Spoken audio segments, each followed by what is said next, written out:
Okay, now we've got stuff recording and everything is good, so let's begin. All right, so today I'm really interested in setting up an application that allows for me to be able to do more software engineering um, lessons or topics for learning as well.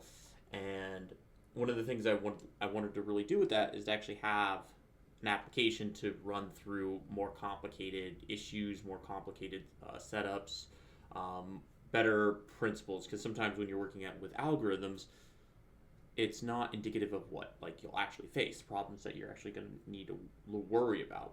So to do this, I'm going to be using this pretty awesome application called or API called Space Traders. And Space Traders is um, a pretty much a game. It's a programmable kind of API game where each week, every couple of weeks, they'll reset the servers, and then you have an agent and ships and all of these ideas where you can complete missions and gather resources and participate in a global market. So it's a nice. It appeals to me because I'm a very science fiction based person, and uh, this appeals to me in a way that we can actually do a game, but while learning some of these software engineering kind of principles and applications. So I've spun up a small application. It's pretty straightforward. There's not a lot there. Basically, what I've got is um, I've got a React front end to do form stuff, and I'm not going to focus a lot on the React bits on the front end stuff. I'm going to focus more on the back end bits. So we'll be using um, our AI to like actually generate forms and stuff, and we might play around with it later, but that's not going to be the main thing. The big thing is going to be our database schema, how we're interacting with the API, and what our backend looks like. Our backend is going to be a fast API Python application, and we're going to build out the schemas for the database to keep track of things. That's going to be running through a local Postgres instance, and that's going to be managed or governed by a liquid base, a change log. So that's kind of like the basic setup, but I really haven't done much with this. I got the authentication piece working for a basic stuff, and then I have a few endpoints, but not really all of that good. So a lot of those are probably going to have to be recreated. So we'll be starting from scratch there. So with that out of the way, that's our kind of our basic setup. Um, so my plan and the way this is, I'm going to kind of take you through the initial steps of how I'm going to conceptualize this application. What are we going to do? What are we going to make? And at any time, like folks in the chat want to stream, move in there and add a hey, do this as well. We'll try to incorporate that into our, I guess, our project or our roadmap for this. But yeah, that's what we're going to do. I'm going to be keeping it pretty casual today. Um, yeah, just to get this setup kind of into place. So the first thing I really want to do is I want to take a look at the APIs. I want to see what do we have, um, what are the concepts we need to worry about, and how are we going to kind of capture that in our application? What are we going to worry about? So first thing I want to do is I'm going to kind of go through the application like the open source stuff overviews and everything, because I've actually never done this before. I've never played around with this API past just kind of briefly reading some of the things. I want to understand how we can do various things, maybe just do quick start, and how that's going to like look in our application code. So let's get started. I'm going to shorten this a bit so I can have the code and everything kind of situated in the same place. And then what I'm going to do is I'm going to add I thing I'm gonna add a roadmap here, kind of an internal file for us to start working off of. Give ourselves a file to work things. So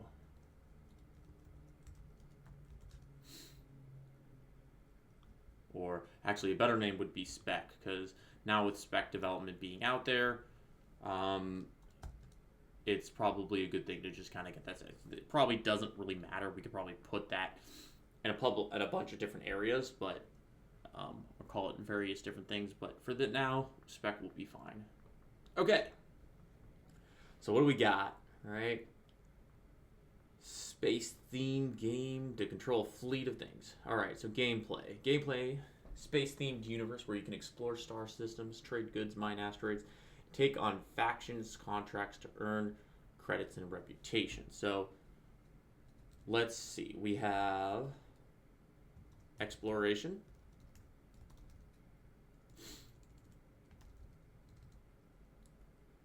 We have trading. We have mining. And faction or politics. I'm going to just put politics.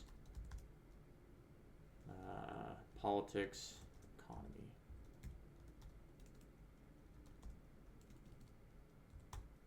Okay. All right. So, in this, the economy of the game is simulated. Well, let me take you through my thought process here. So, each of these activities, they probably can be traded into each other, but I would like it so that each of those possibly are its own flow or application or set of flows to accomplish goals for our individual agent. Or maybe we have multiple agents and we have those agents working together to do each of these individual tasks. So, but I want to have an idea of each of those flows and then what might play into it. Like, what are the things we're going to have to worry about? Alrighty.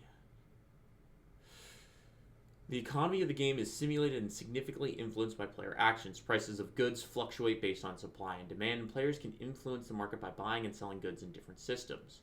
All players operate in the same universe, so you can compete with others to earn the most credits or chart the most systems. To learn about the game, check out our gameplay concepts guide or try a quick search to start a new game and test the various API endpoints from your browser. The game is currently in alpha and under active development, so we are always adding new features and content. Alright, so gameplay concepts. Let's see what we've got in here. So, agents are the primary entity of space traders. So, good thing to notice is agents are our player, is our individual accounts that represent a quote-unquote player.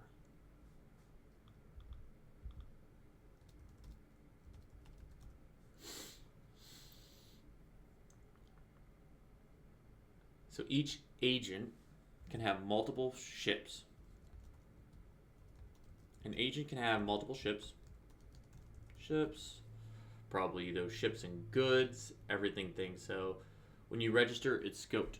When you the API token generated when you are registered is scoped to your agents. You can use this token to control your agent and view status of your fleet, etc.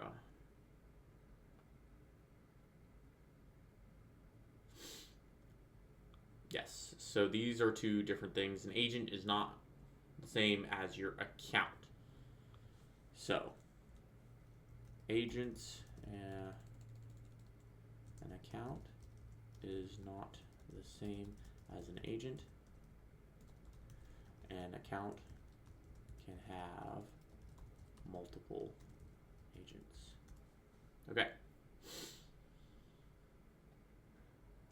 So, step 1, creating an agent. To register a new agent, you must choose a unique call sign in a starting faction. This call sign is used to identify yourself to other players in the universe and will grant you a command ship, 175,000 credits, and starting faction contract. Your command ship will be docked at the faction's home system. Okay, so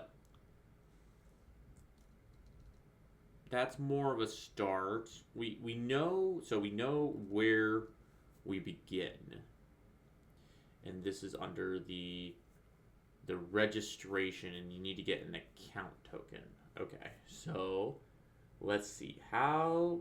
I think the first one of the questions, and this is where we kind of build up the requirements and specs of a given project. How we get that account token, I think, is the big first thing. So we're gonna add a section here. We're gonna add questions. We're gonna say, how do we? What is, or not what is? What is? How do we obtain an account token? Okay. This is because contracts. So I don't know what contracts are. So I think that and how they play into like various exploration, trading, mining, and politics around the economy. So with that, I think that there's another thing is our contracts. What's a good way? Our contracts solely are contracts connected to a given game flow, comma, or are they for each of the flows? We're going to put this up here. Identified game flows. Okay.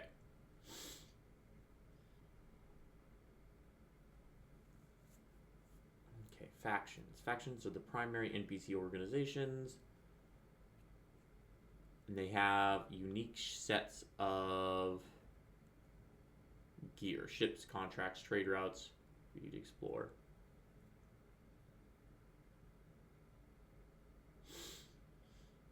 So they're basically pretty straightforward. Viewing factions. During the alpha, we have quite a few factions. It's possible we'll add more in the futures. You can view the current list of factions using the following API request.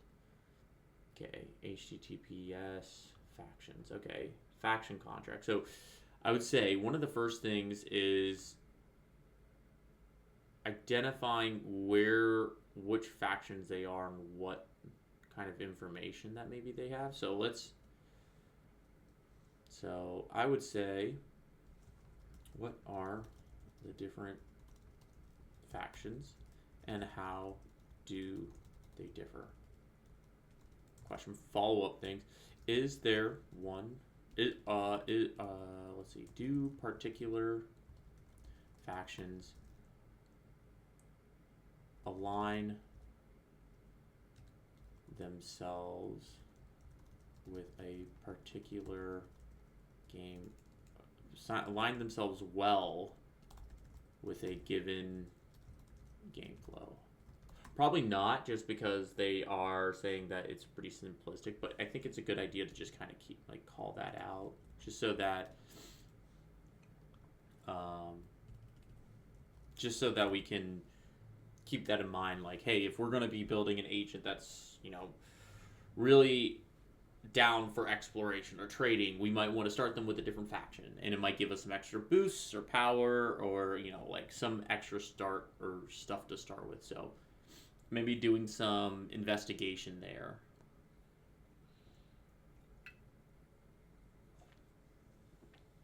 All right. Faction contracts. So factions are the ones that are offering contracts. So let's see.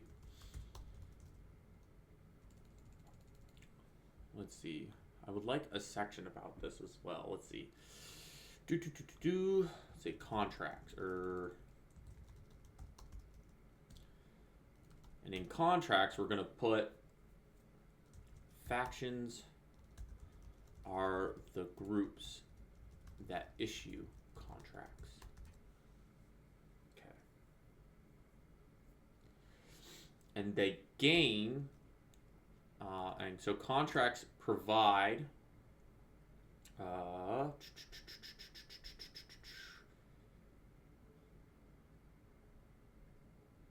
let's see, reputation And so, as agents complete contracts and conduct trade with factions, they earn reputation. And these can be used to gain new ships, upgrades, gate access, high margin trade goods. Okay, cool. Perfect.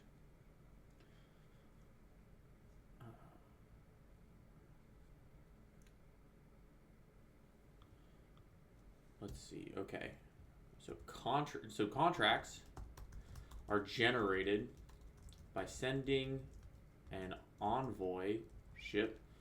Question here, is this a particular type of ship, or is it just a ship, regular, I would say, does the ship type matter? Okay.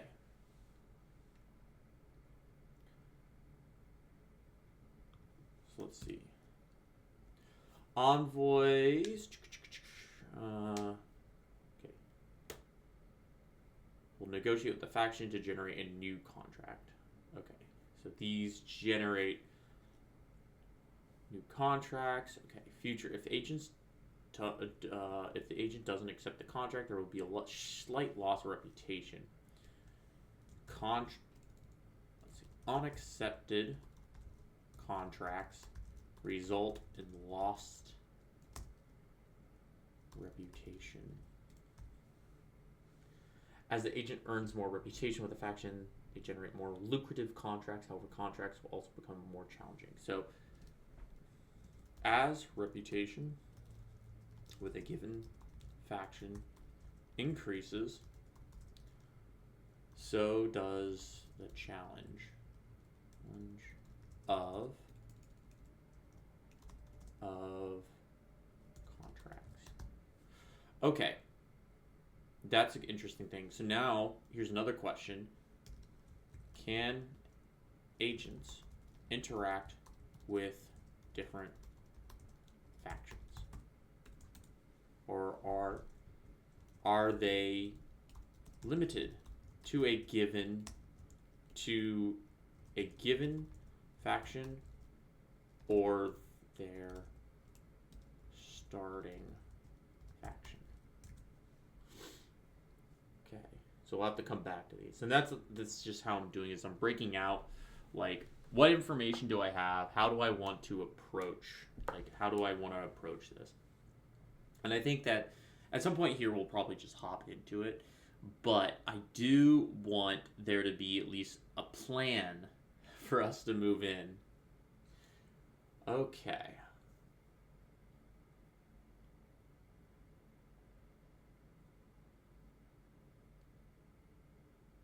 Ooh, this is a thing. So, contract negotiations. Okay, so here's this thing where we start getting into like the engineering things. We have what is now what we consider a concept of a ship. Now, what is a ship? What does a ship do? What is it? What actions can it take? All of these various ideas. We need to start conceptualizing these into a larger class interface, right? What is a ship? How do we what is it? What is its existence? What does it mean? So, this is a good piece of information, and this is where things I think is going to get a little bit interesting as we start to pull in some of that constructs. Okay, so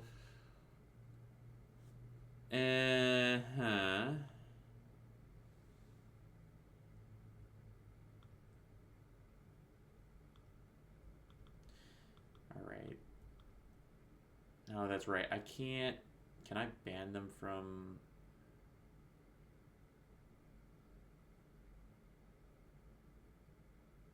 Yes, I can.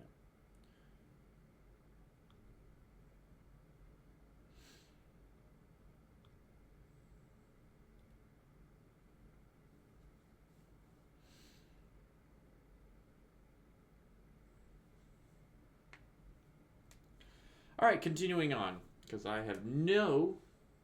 will have none of that. Alright, so systems and waypoints. Actually, let's go back to agents and factions and just kind of click through. Systems and waypoints. Oh, actually, I wanted to do something more with this. So I wanted us to get this idea and concept of a ship and what it does. So with that, I'm going to kind of hop towards design principles and dependencies. And ideally, I would love for us to kind of go through the solid principles.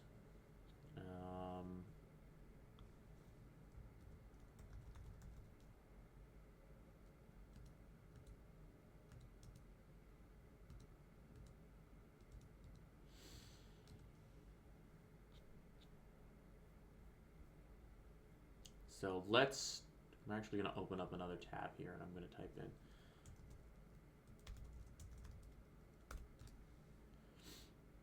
no, I want you to go back to, I want just the regular web thing. Okay.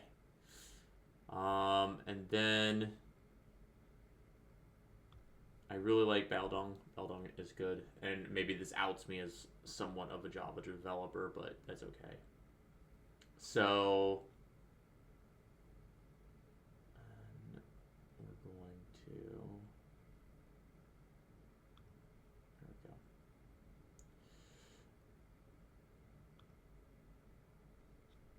Alrighty, so single responsibility.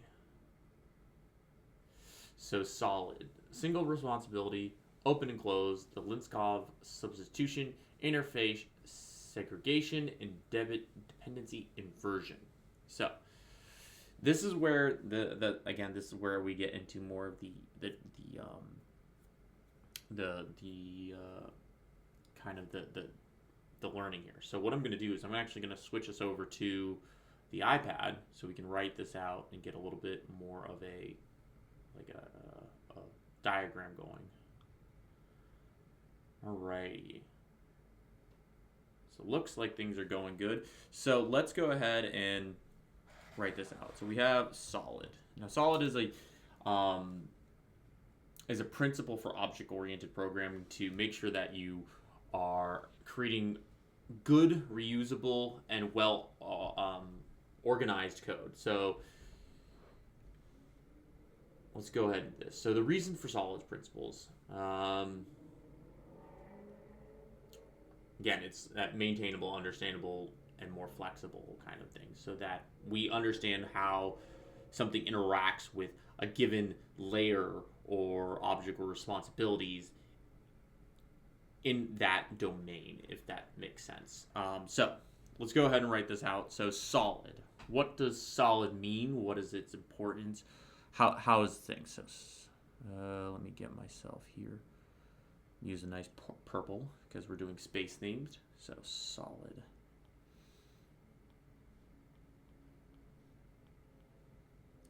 All right. So the first one is single responsibility. What does single responsibility stand for? Single response.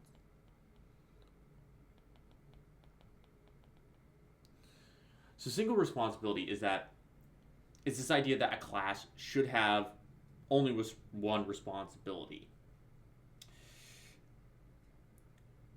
And that responsibility is that if it does change, it's going to change for all of those classes. It's purely just for what it is designed for. So in this case, we are going to go with ship, right? Ship is we're going to start with ship as our class to work with.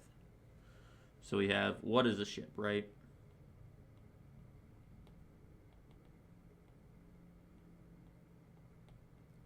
Go ahead and draw a little rocket ship here. I'm not an artist, and you'll quickly find that out. That I leave to my brother, who is a phenomenal artist. I'm going to change to red. We'll give it a little window here.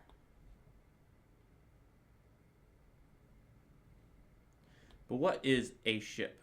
So this is our thing. So single responsibility. The class is so let's take as what represents that as a as an object. So if we were to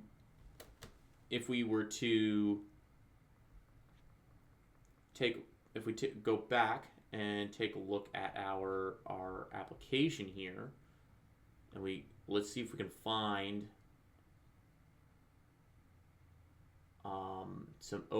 some specs on it. So let's see. Open up the specs. Let's see what kind of properties a ship entity comes back with. So fleet get ship. Okay. All right. So we have some various things here. So what I'm going to do is I'm going to switch back to the iPad. I'm going to start writing these things down. So we have, let's see, we have data, which is, I think, more along the lines of what who the ship will, no, that's the response. So we have symbol, we have symbol, which I'm not super concerned about unless I think that might be the name. Registration. So who does the ship belong to?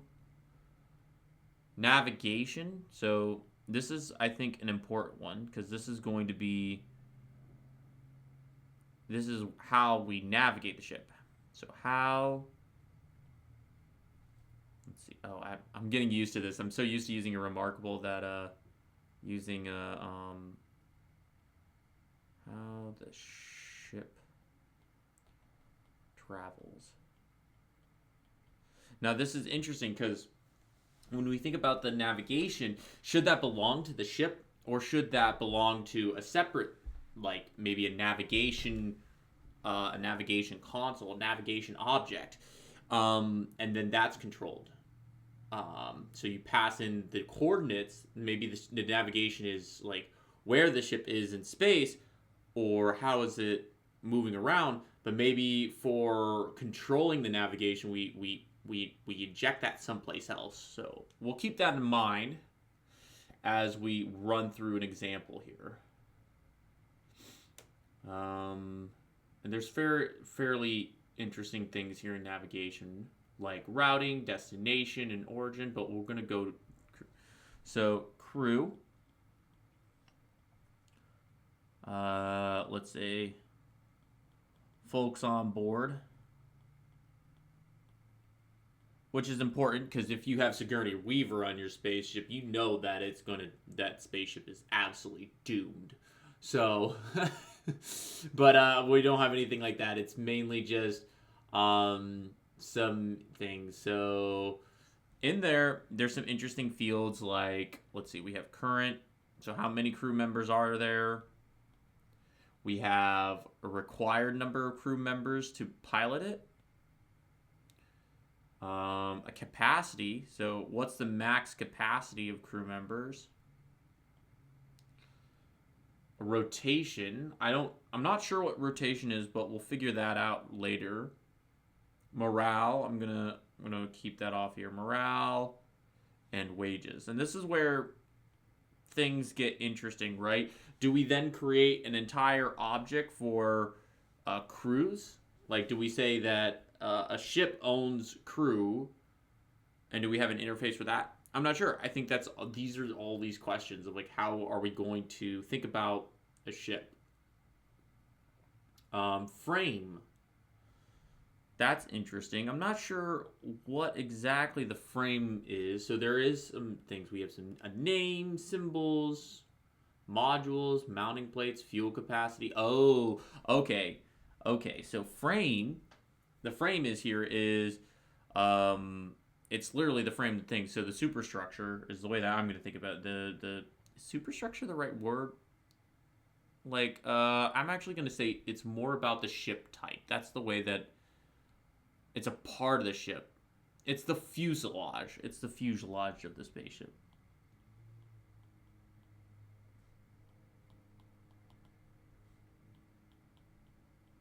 Hopefully, I'm using fuselage correctly. I think I've watched that because the place where I get that is definitely from movies where it's more about um um oops movies more about things crashing, which might not be the thing that I necessarily want to associate here with no, make that a very small rocket ship. There you go. Perfect. Okay. So we have our frame. This is where the other thing is this reactor.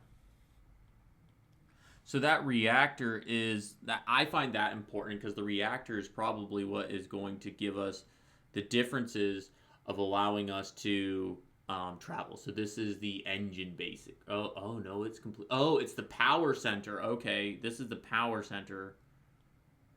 The power center of our ship. So this is what's probably going to be generating us energy. We have an engine. This is how we get places. So our maneuverability, our thrust. So see, engine is kind of self-explanatory. I'm gonna just kind of leave that, but it does. So the requirements. So there's a requirements on this that changes your crew, which is cool. And then you have some modules. So this is the things we attach to the outside. Mounts. Cargo, which is interesting. Fuel and cooldown. So we got a lot there, which is pretty cool. I'm going to also resize this so it's on the frame here. We've got a lot of stuff to work with, and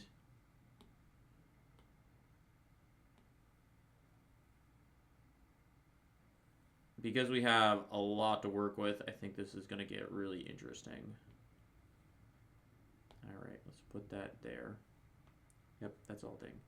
All right, so now we have this idea of what a ship, or at least what the game considers aspects or jurisdiction is under a given ship. So, if we hop back here to our single responsibility idea, this is where the other thing is that this is very much a learning stream. So we're investigating it in a way that forces myself and those watching to really think about what are these ideas, how can we break them in and use them with how we conceptualize problems in the engineering space or things. I'm making this stuff up as I go along. It's all good. All good. So what I'm gonna do is I'm gonna move this. I'm gonna cut this. I'm gonna put this on our next page. Right? So now we have our ship. And then what we can do is we're gonna go back and we're going to break down single responsibility and then apply it to our ship diagram here. All right, so I'm going to go ahead and switch us back here. And let's see what we got. So it's a class, it's an object class. It's an object that has properties and then methods that interact with it. So for single responsibility,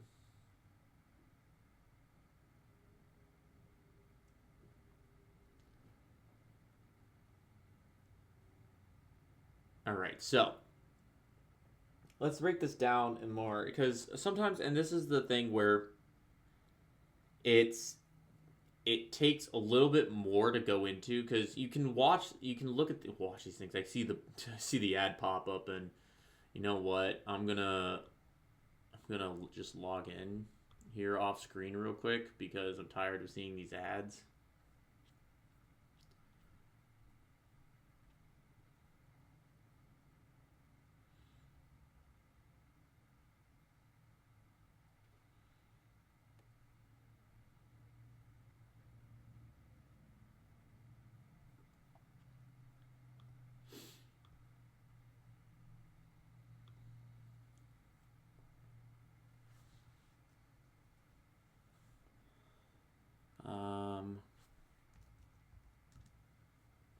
One moment, please.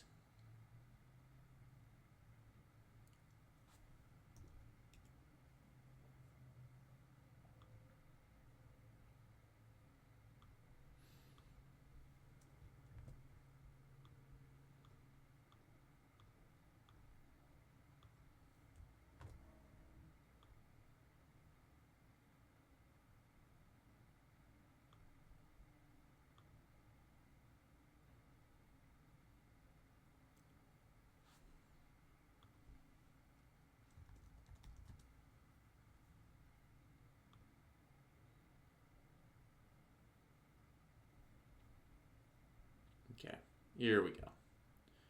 That's a little bit better. Now we're not dying here because unfortunately those commercials are great if it counted for all of you, but if it's just me, that's the thing. So a little bit of benefits. If you like Baildung, definitely go check him out. He is, I think, one of the best and leading authorities on how to use Java and specifically Spring well. So if you haven't checked out his site, definitely do it. It's baildung.com. And honestly, the Pro is definitely worth it. Not having the the commercials, it really cuts down on the distractions. And additionally, fantastic courses as well. I've taken some of his Spring courses. They're very well orchestrated and split up. So highly recommend. Definitely give it a look. Okay, back to the things. All right, so single responsibility. So the idea is that the class should only have one responsibility. Furthermore, it should have only one reason to change.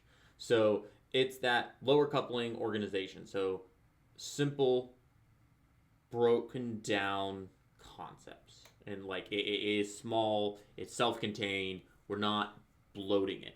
And interestingly enough, if we looked at our ship diagram here, that's a lot of stuff to keep track of. So I think my goal going into this, knowing that a big portion of this is organization and making things smaller for a single responsibility, is to make our ship class less of all of this and possibly finding out a good way to extend this and maybe use some other class for some of these ideas. All right. So back to streaming here.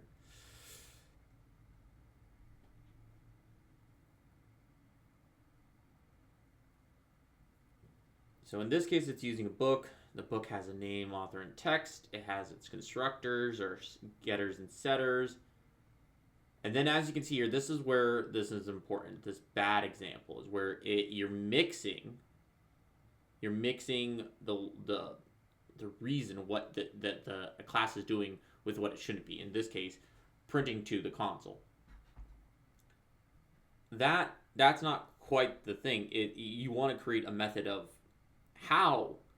what should be printed to anything, not necessarily to do that action on top of it. And this is where that idea of how we can swap this around. So I think I mentioned earlier in the ship is instead of navigation being done by the ship itself. So if we were to take a look here, right here, this. Instead of the ship figuring out its own navigation, maybe we should have something called a mission control. Mission control.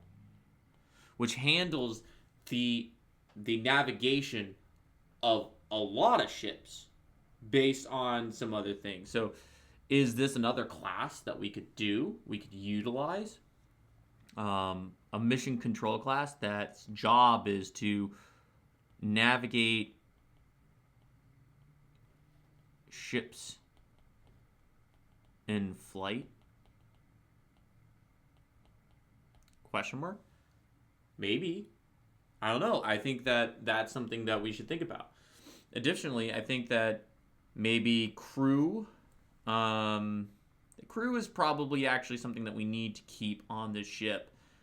Same thing for frame. I think reactor and engines, modules,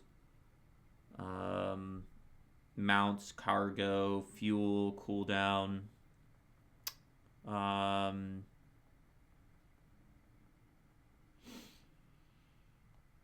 Yeah, but I think that's something to keep aware of. Is maybe we have some alternatives there. Anyway, so single responsibility. So the idea is that this class's only job is to just specifically do work on the object itself. And it shouldn't be doing a lot of other things. So another one, so like if it was a cargo, like a trader or some other things. So like if we're dealing with cargo on a ship, the class that you would actually use instead of using like the ship to do the interactions would be like a trader class or something like that is specifically for dealing with the cargo on our ship. Yeah, so we'll go back here. We'll go ahead and keep going. All right, so the O in Solid is now that open and closed principle. So classes should be open for extension but closed for modification. In doing so, we stop ourselves from modifying existing code and causing potential new bugs. So in this case, it's using a guitar, and then what you're doing is that this is extending it. So in this case, this would be something like we have a ship class and we're trying to extend it to like a trader. This is a trader ship or exploration ship or something along those lines. So let's go ahead and we're going to hop back here and we're going to do our little thing. So single responsibility. A given class should only be responsible for one activity. I guess is things. What's the exact principle of things? Because there is importance in the meaning of words. Have one responsibility for itself. Oh, I did that again. I tried to erase at the back of it. I gotta be careful with that.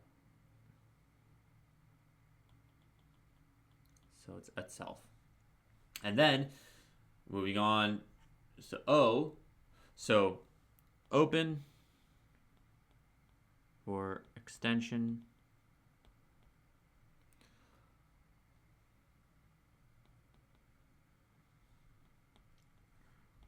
Modification, right?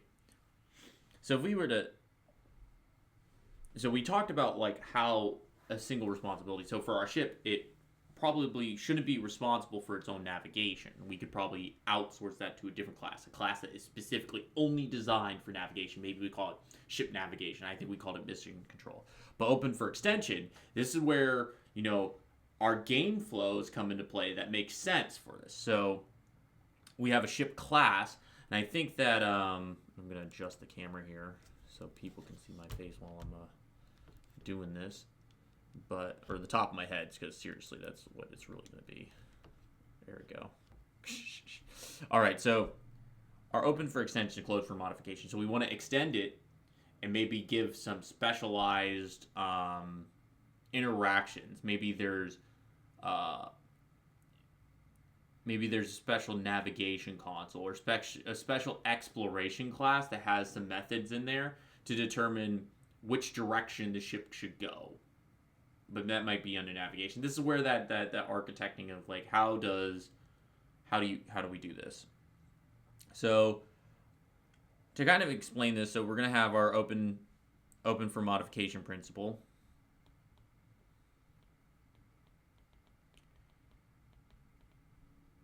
Open for modification. We have our ship. You know what? Instead of drawing this, I'm going to go copy it.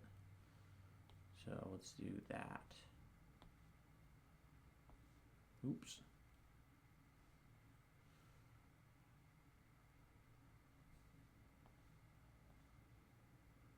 So I want to copy this.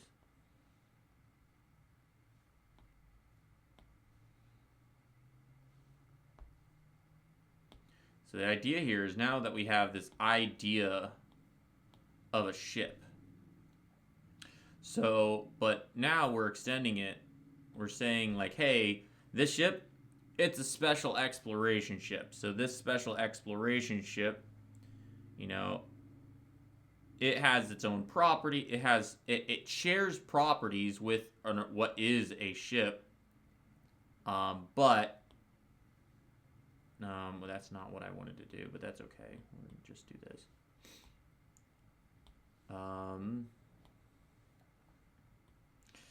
It shares the same properties, some shared properties, but it has its own unique thing. So in this case, that uniqueness of the ship might be its frame, its engine, its modules, you know, and maybe we classify a particular ship with some specific type of engine as that exploration ship. So we're going to draw our little exploration ship here. And if you can guess where this comes from, I think you are on a good, you are very cultured. And we're going to say that I also don't know how to draw this, but that's all good. So we have our exploration ship here. So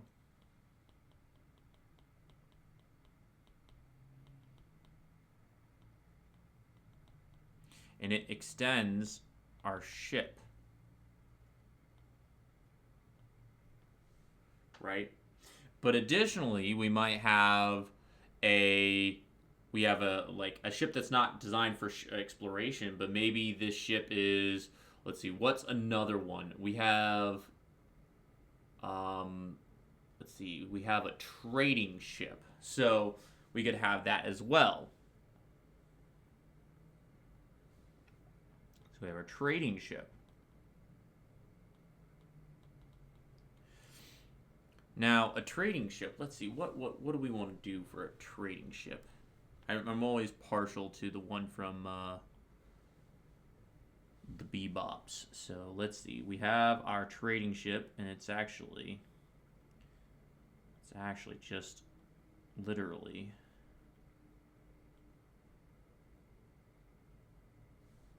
you can see my horrible drawing here. It's our space truck. That's right. It's a legitimate truck just in space. Fantastic.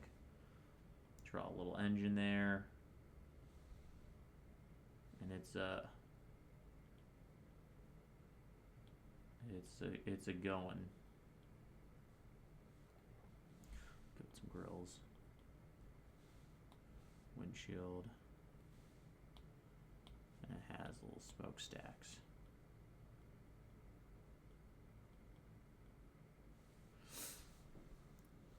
But that's the thing. So this exploration ship might have some specificity to it, some specific things that we classify, that we extended off of the ship. So maybe we have a module or some sort of like feedback mechanism or inserting of a exploration algo.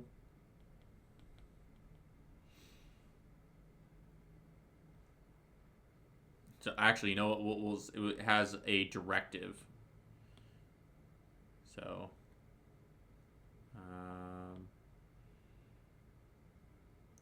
say delete, cut. This one's going to have a directive. Be prime.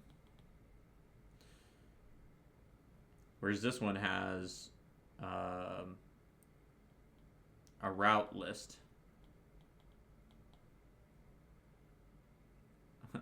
Where it keeps track of its routes. What routes has it has previous routes? I think something might be more appropriate for this. Since it's attached to a given ship, it is something that the ship is defined by, but not necessarily something that the exploration ship might be worried about. So let's I'm actually going to do this. You have to bear with me as I get familiar with it.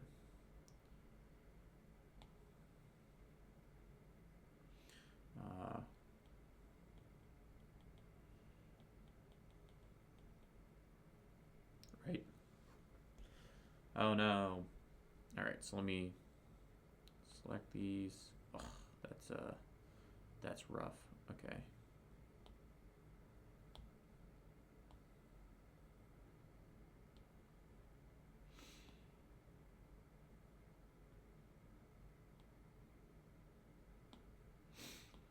Okay, yeah.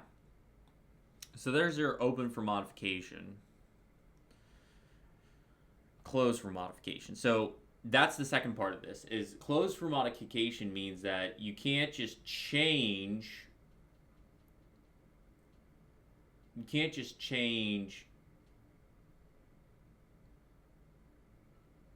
the base class there because it might a route history for the ship might not make sense, but for and vice versa for the trading ship, a directive might not be the right thing. It doesn't have to follow the prime directive. It doesn't care about the prime directive. So close for modification, open for extension, and ooh, that's a thing there. For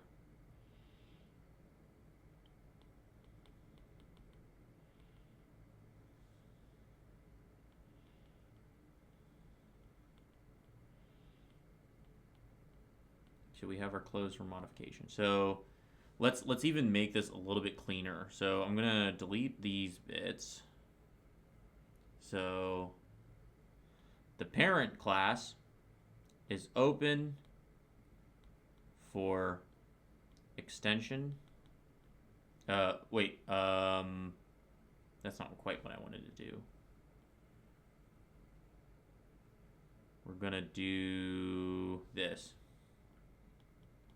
Extend.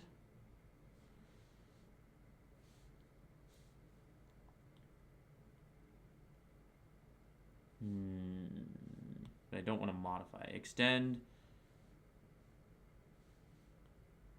but no modification. Extend, but closed. Anyways, we'll that's the idea there. So, whoops.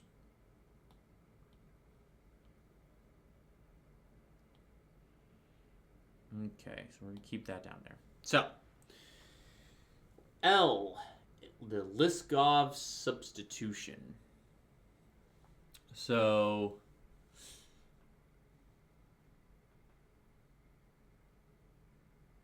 this is where I think things are getting a little bit more complicated. So we'll go ahead and slap back here to the stream. So the Liskov substitution is saying that if Class A is subtype, of Class B, we should be able to replace B with A without disrupting the behavior of our program, which is interesting.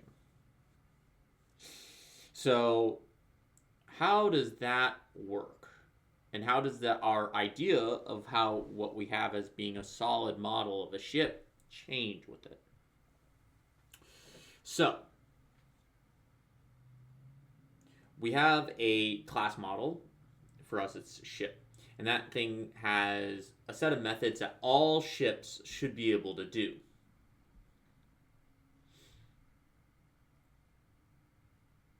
And this one is saying we can turn it on and turn it off. By throwing a car without an engine into the mix, we are inherently changing the behavior of our program. This is a blatant violation of the Liskov substitution. It's been hard to fix in the previous.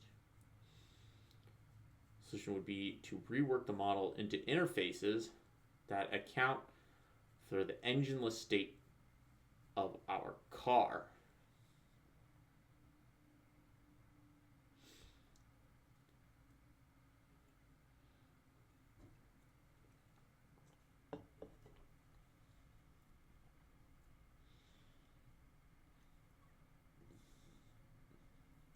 So how should we describe this?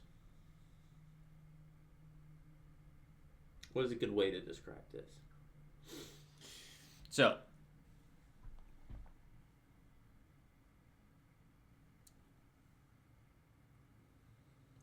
okay.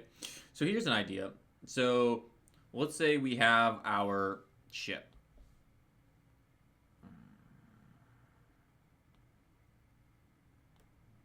No.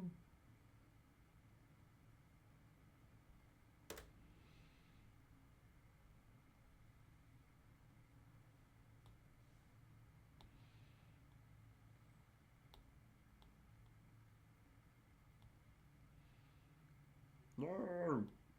I'm having a hard time just getting that ship, but that's okay. We will do something slightly different. So let us say that we just are assuming that all ships have this ability to mine asteroids, right? So let's go ahead and create our rock here, which is a horrible thing. I'm actually going to redo this. We have a circle of our little craters.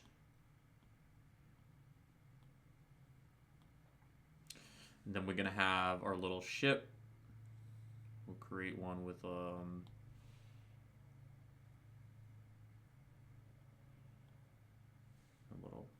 fins. It's horrible. Urgh. It's okay. I just need to get more being okay with the idea that oh, I have no idea what I just did, but that's okay. There we go. We're going to have our fins. And we're going to have a little mining beam.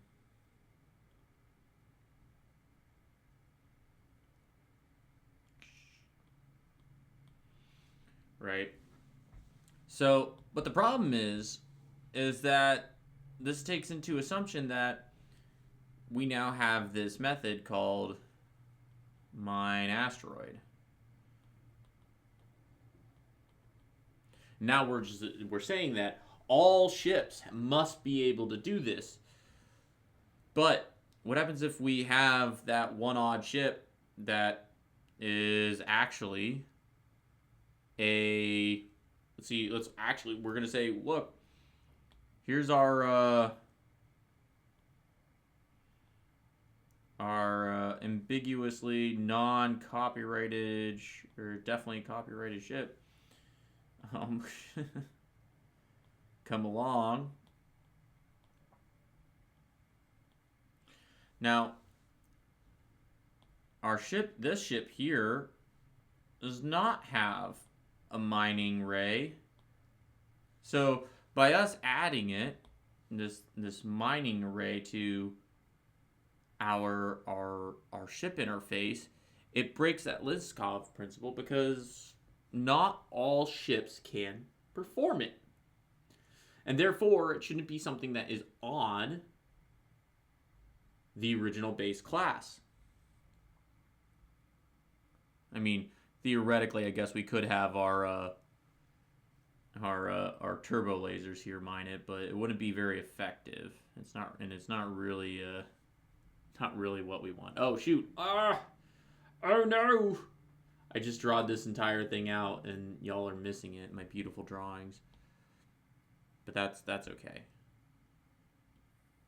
So this mine asteroid idea, this isn't really doable. So our regular ship might have it, but our warship here doesn't. So this means that this particular principle, this method, if we were to place on our base class, would break the Liskov principle. So, Liskov principle.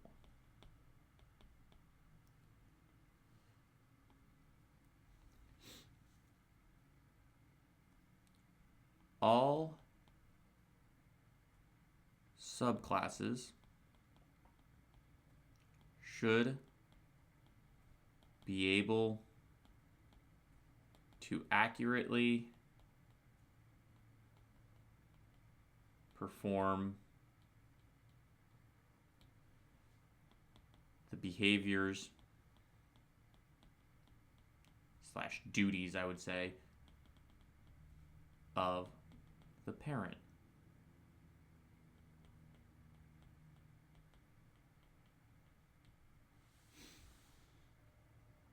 All right.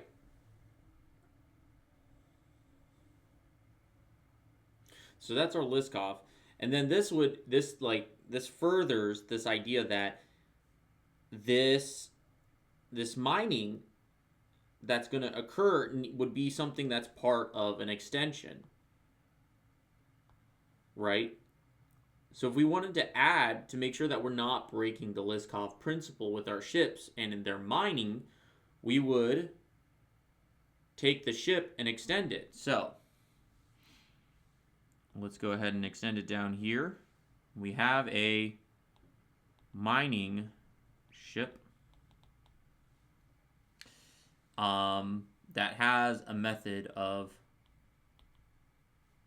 mine asteroid. We'll go ahead and we're going to create a mining vessel. And I'm very partial to the very partial to, see if I can draw it.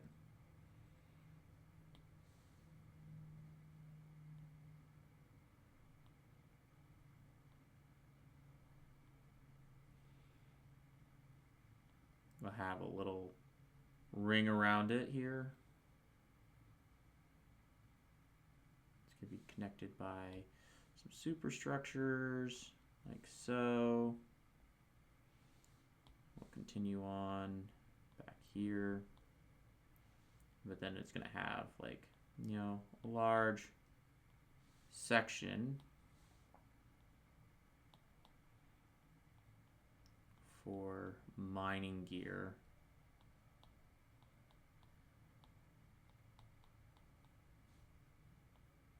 No.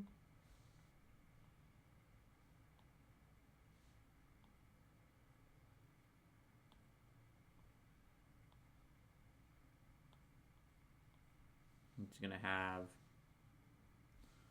some probes as well.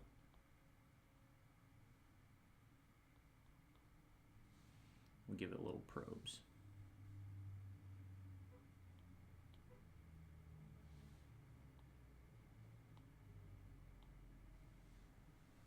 Right?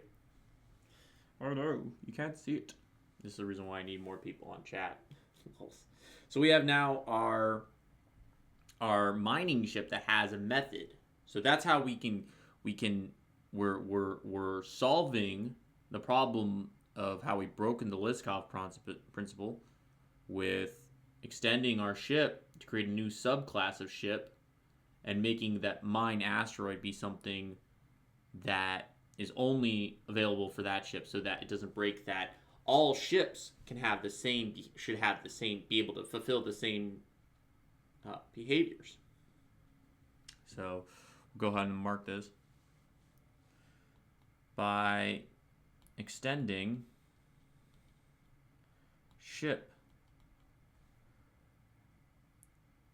We can protect the Liskov principle.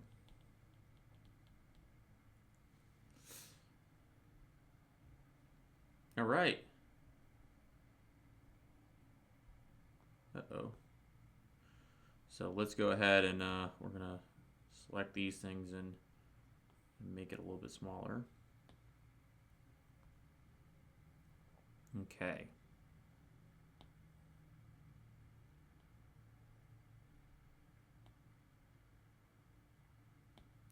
All right, so now we're on to I. So go back to our browser here, our things. Okay, so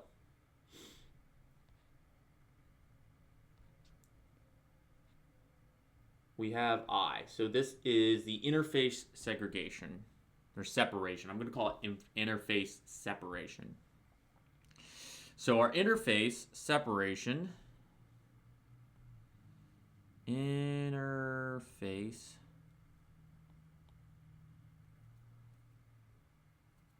I almost did it again. That's going to take a lot of time to break out of my habit.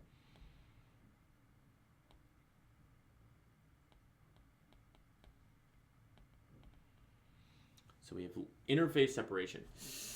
So larger interfaces should be split into smaller ones. By doing so, we can ensure that the implementing classes only need to be concerned about the methods that are of interest of them. So the one that they have here is a bear keeper, which is very funny. So as valid zookeepers, we're more than happy to wash and feed our beloved bears. I love this. No choice but to implement the code and to pet the bear. So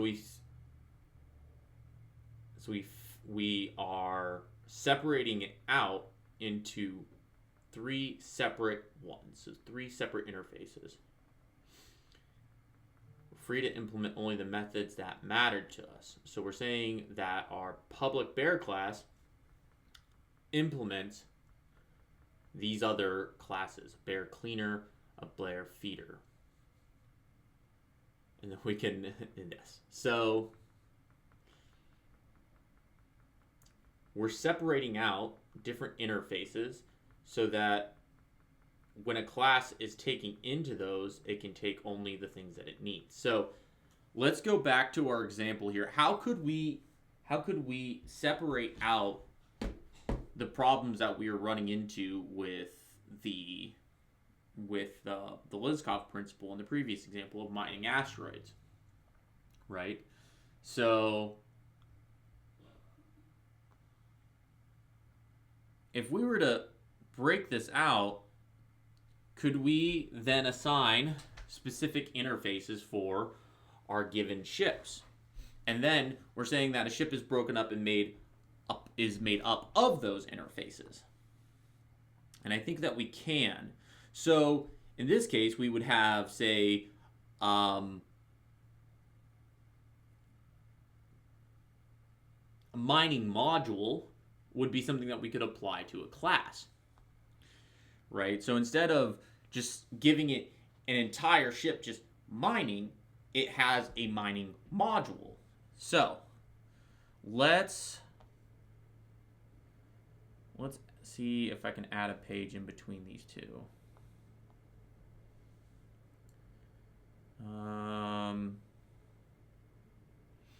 Let's see. No, that's not what I'm looking for.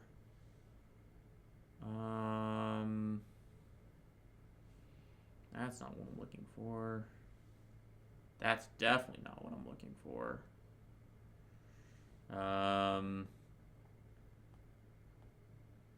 Okay, so we're gonna just do this the old-fashioned way. I'm gonna take this. I'm gonna cut this. I'm gonna paste it down here. I'm gonna come up here. I'm gonna move all of our examples here.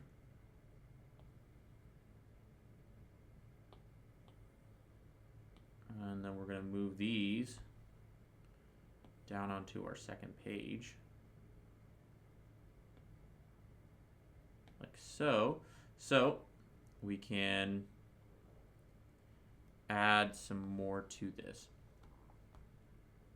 Okay, so for our interface, our separation of interfaces, our interface separation, there we go. Our interface, oops, that's definitely not it either. So our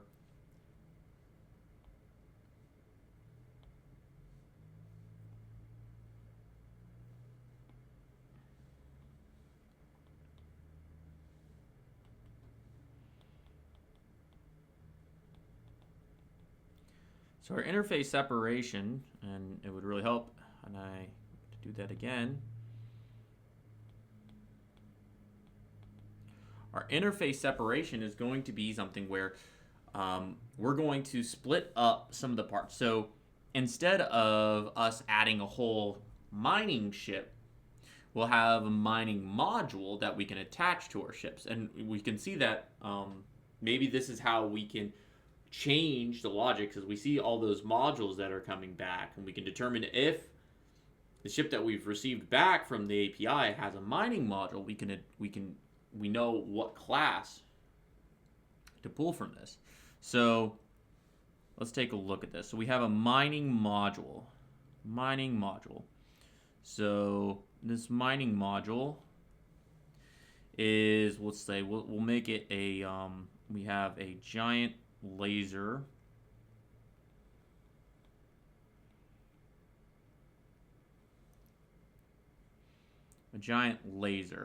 But we're gonna make this a mining module, and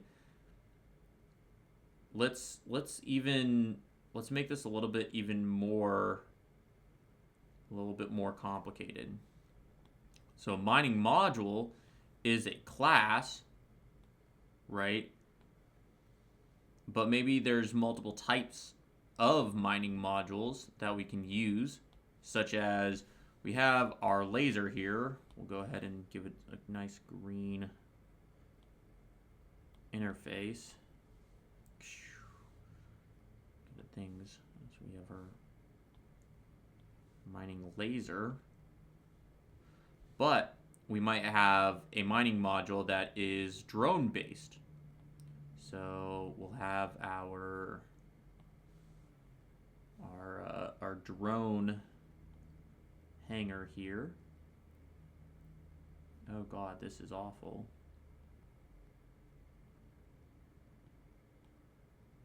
That's fine.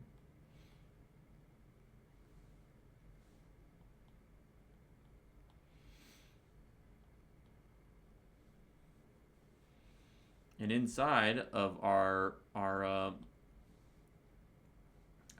mining module here, we have various little drones.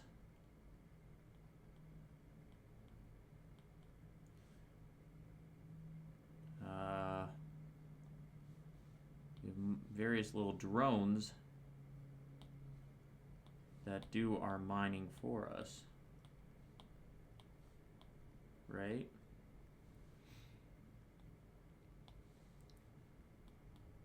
Drone. So now we have two ideas here of our mining module. And this mining module will have a given method called mine asteroid. Now how each one of those do it is up to it. So this one right? So this would be something, our mining asteroid, our mining module. So this would be like, a mine asteroid would be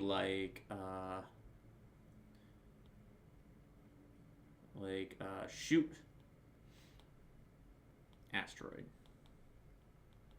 Whereas this one would maybe have two methods, and when it called mine asteroid is called is uh, would be issue orders to drone, issue drones, manage drones.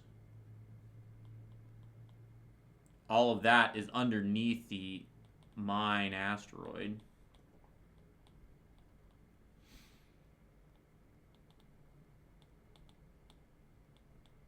Right? And what we could say is now our ship is now not based on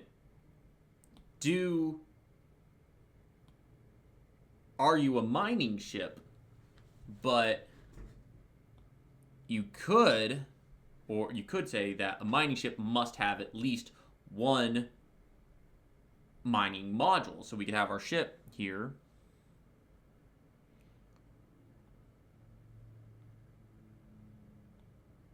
We get real good drawing ships for this game.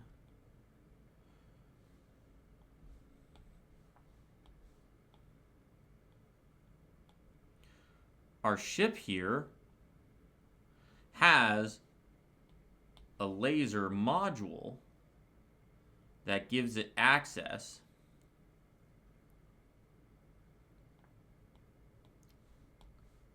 to that functionality. Right, so we have a ship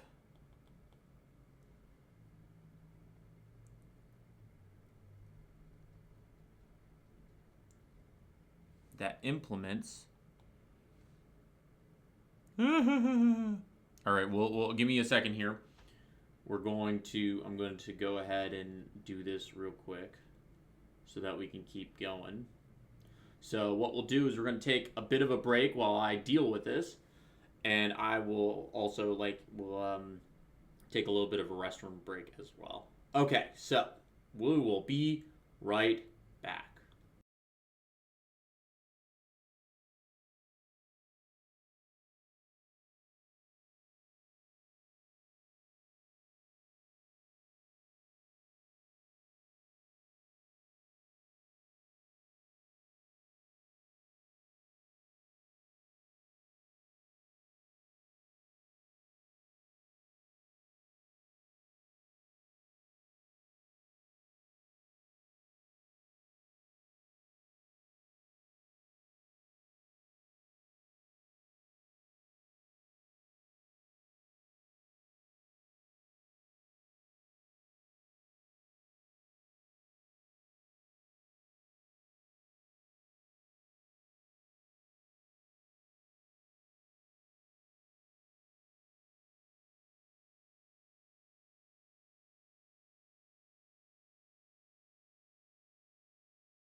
All right, and we're back. So, where were we? We were going over um, the idea of multiple of interface separation.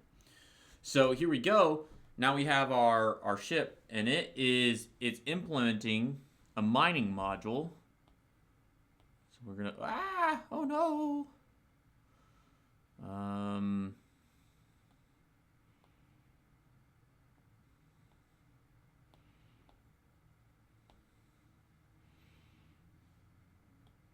so we have our ship, and the ship is implements a mining module.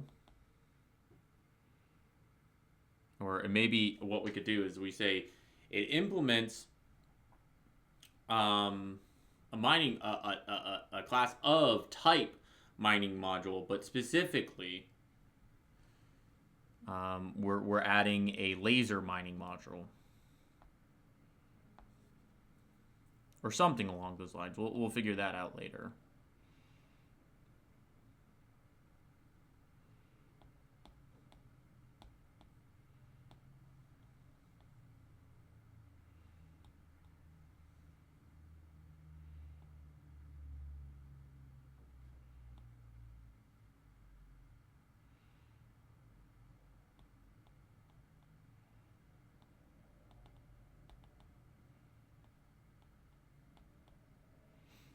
All right.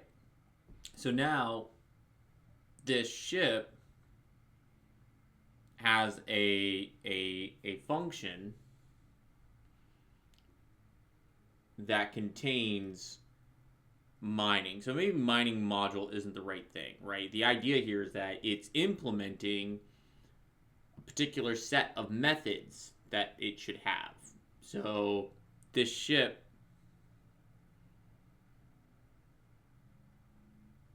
so maybe it's a mining ship implements laser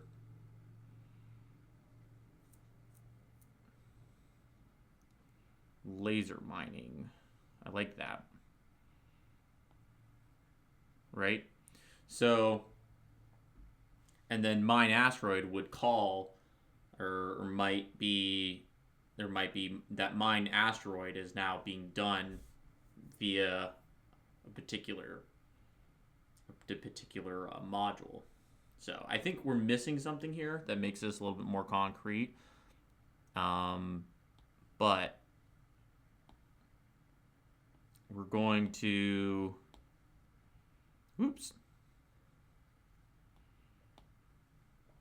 we're going to pioneer on. But the idea here is that having those multiple various interfaces allows us to separate concerns of how to do something, what something might need. So that's our ship, and that's our interface separation. So we'll go ahead and define this real quick, where larger interfaces should be separated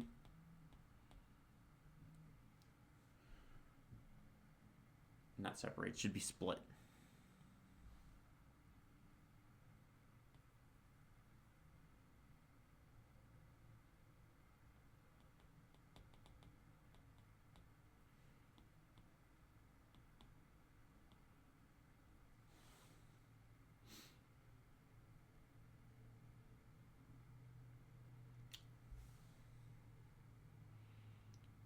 So that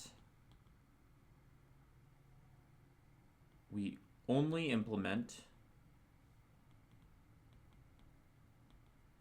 methods we care about.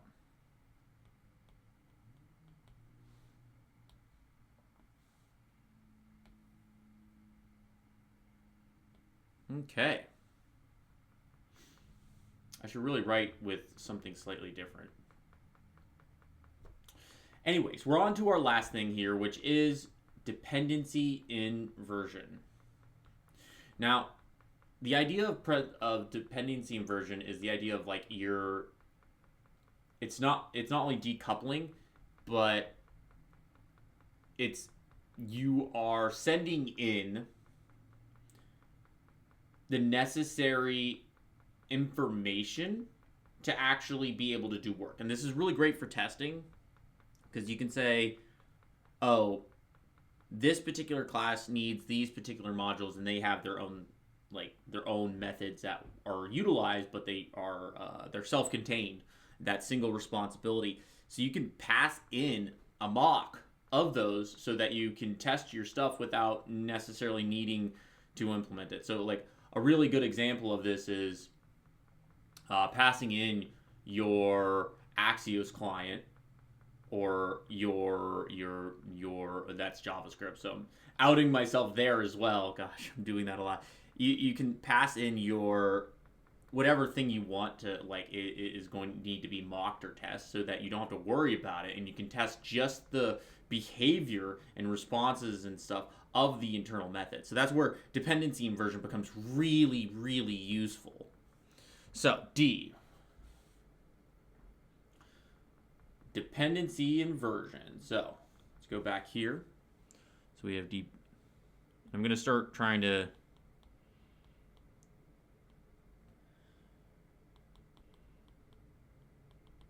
I'm going to try and start doing some different colors here. I think that we also need to separate this out a bit more. Ah, I stole the P.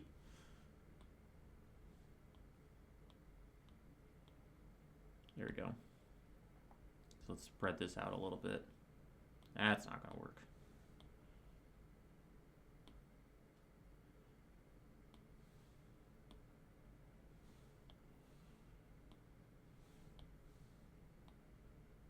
Okay.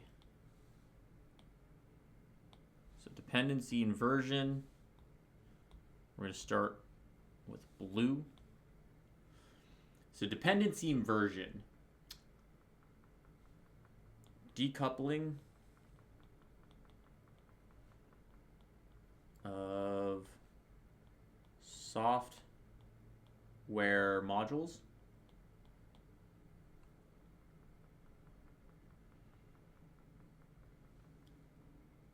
So that dependencies are of abstractions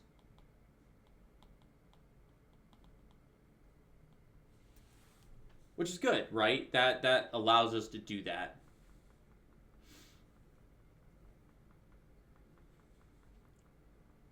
So let's go ahead and oh yeah, here we go. Dependency inversion, things of distractions.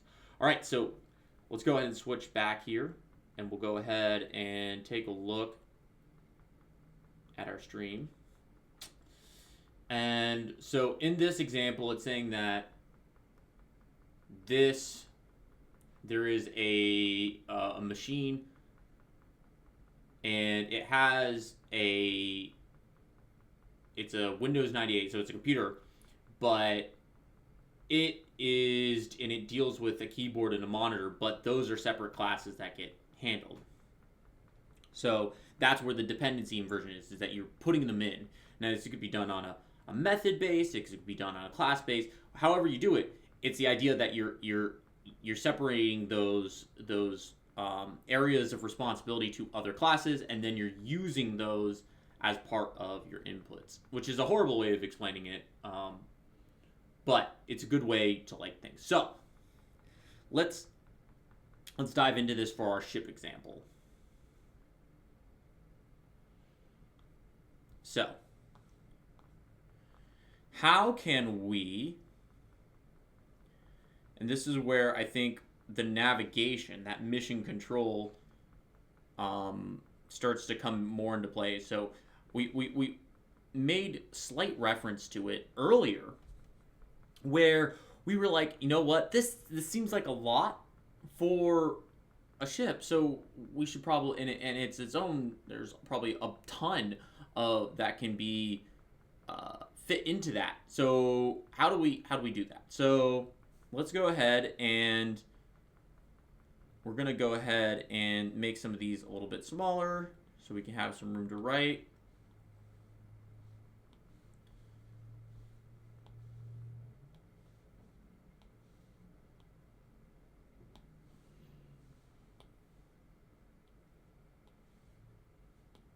So we want, let's talk about navigation, right? So each of our ships clearly needs a navigation module or a navigation system for it to work properly.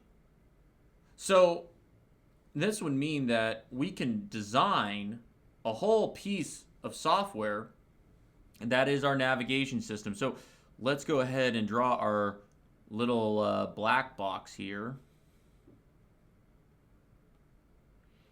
So we could have our little black box.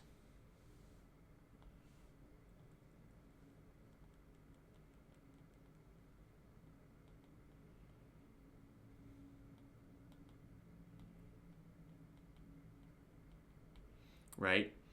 Or maybe we have a different type of navigation. Maybe we have something more sentient.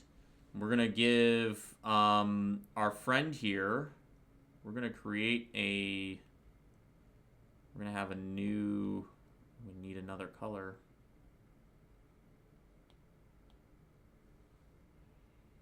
Let's see, what's the right color blue for this one?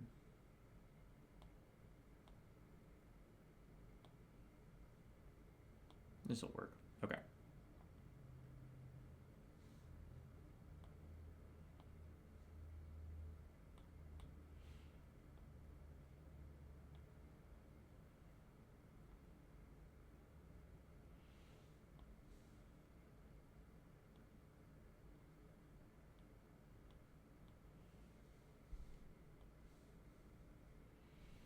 And so it might be a black box or a old-fashioned computer. And then this one here is our, this is a navigation, but it is a artificial intelligence. And there's definitely rewards for people who can guess my my references here, but you know, that's fine. Okay.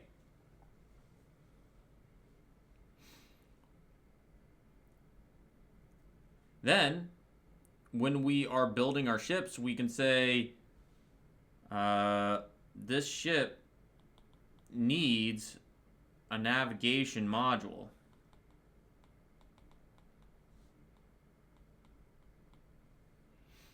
So for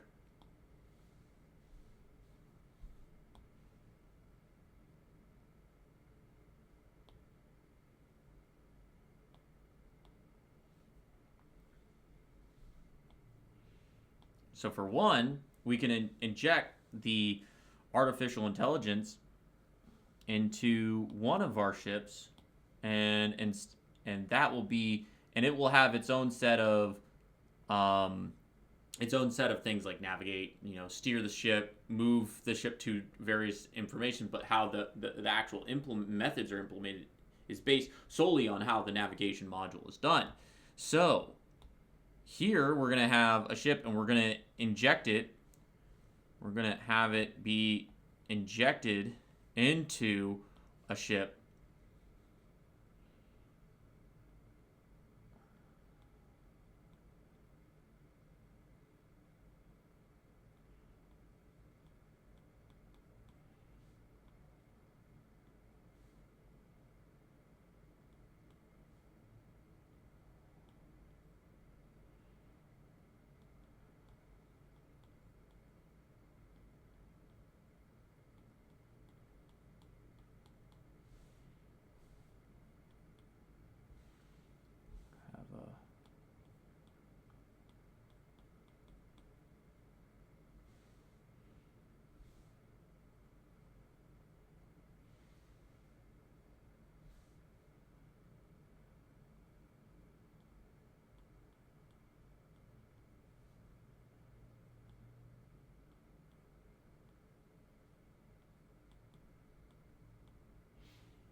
So we'll have one for our super fancy advanced ship. So we have our this is maybe our cloak, our exploration stealth here. I like that stealth ship. So we have our stealth ship. And it uses that artificial intelligence navigation. So we'll go ahead and move this up a little bit so I can select this beautiful drawing here into our stealth ship. And then for our black box navigation, maybe it's a not so much of an advanced, ship. So it doesn't maybe it's not needed as much, but here is we're gonna inject this one into the other ship, and this one is going to be injected, and we have just a basic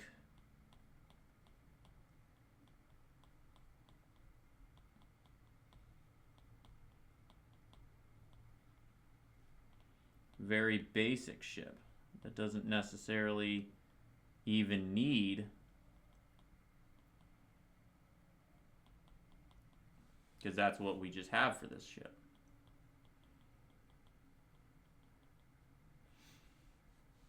So this is our early ship, stealth ship, and maybe this is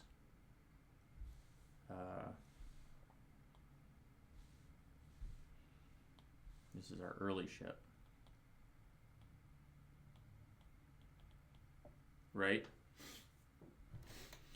So both ships required a navigation module, but the particular navigation module that we put into them may have very different implementations, which is artificial intelligence might have a way of navigating the ship that is much more sophisticated than maybe our black box, which is, again, I'm not using the right one here. Maybe black box isn't really the best thing. Maybe it's just a pilot or something. Anyways, this is the idea, is that now our ships aren't necessarily caring about how they're being navigated with their generic options. Those are implemented by our module, our class, our navigation class. So this is showing our dependency in our dependency inversion. So let's go ahead and add that. So we have our, let me scroll this up. So this is our dependency inversion.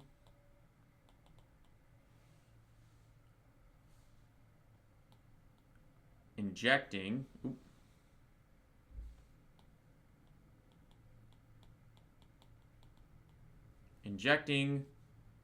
a navigation class.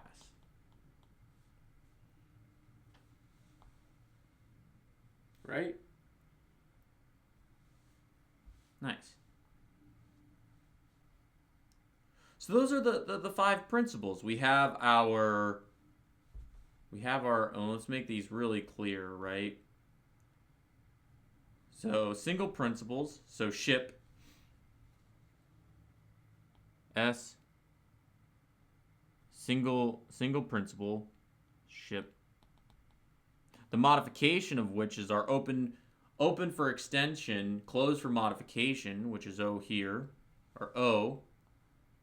Our Linkov principle, where all subclasses should be able to perform the necessary actions or behaviors of the parent class. So this is our L.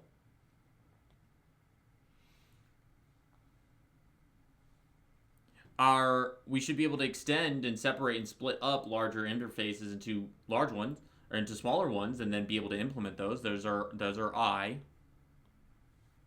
So interface separation, and then D is our dependency inversion.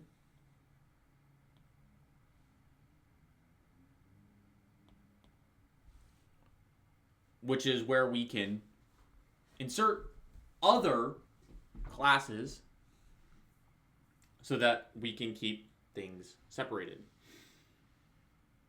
and responsibilities split up.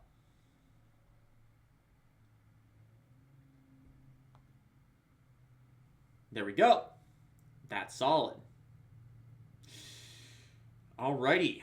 So took a little bit of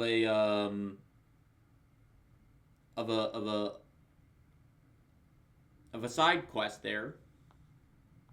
So we went through solid, and now we have this idea of a ship here, and we have a lot more idea. We have a much better perspective on how to solve for a ship, or how do we model it within our data so we keep best practice in mind.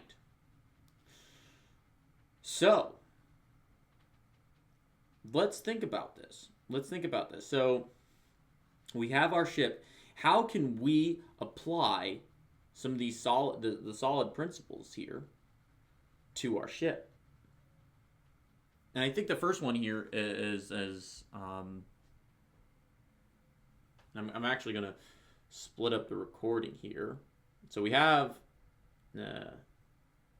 these various ideas. All right, and let me also put this back on because I think it got trailed off at some point. That's fine. Okay, so how can we do this? So let's go through this.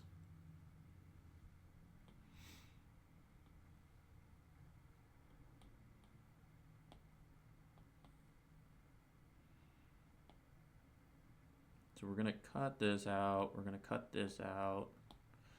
All right, so let's go back to what makes a ship, right?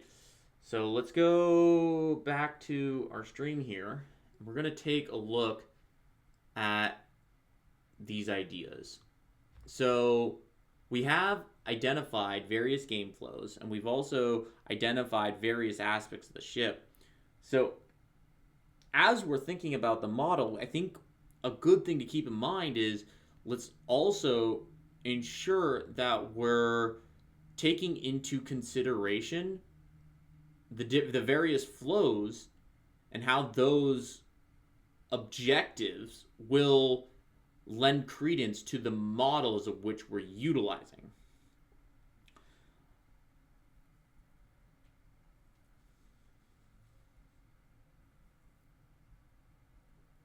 Just to keep us on topic. All right.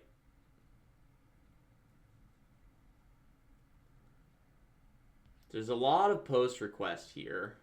Let me blow them up for folks here.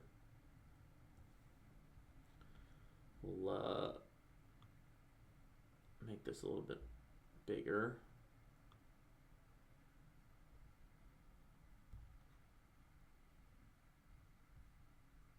So we can see that we have a fair few actions. We have these scans, scrap, navigate, warp, orbit, purchase, ship, refine, fuel. There's a lot of actions to take. So how can we need to also think about, like, how do these fit within our modules and what actions we can take. So let's go ahead and let's hop back to the plan, figure out what we can do with this. So we have a ship. I think that having that module navigation is going to be pretty important. So you know what? I think that before we get too far into this more, I think that maybe ending this here, we have this idea of solid. I think that this was a valuable lesson. I think that we'll stop there and hop to something different, just because we have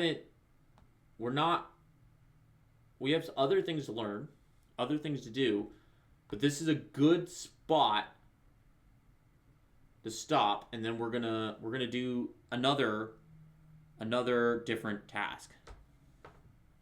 All right, so with that, I'm going to put the stream on hold here. I'm gonna do another break here quickly, and we're going to switch to doing the next part of two-pointer principles, because I haven't done that yet. I want to continue with that. So till we're gonna come back in about 10 minutes. We'll start on that, but for right now, that is what we have for solid. And thank you for joining me for this.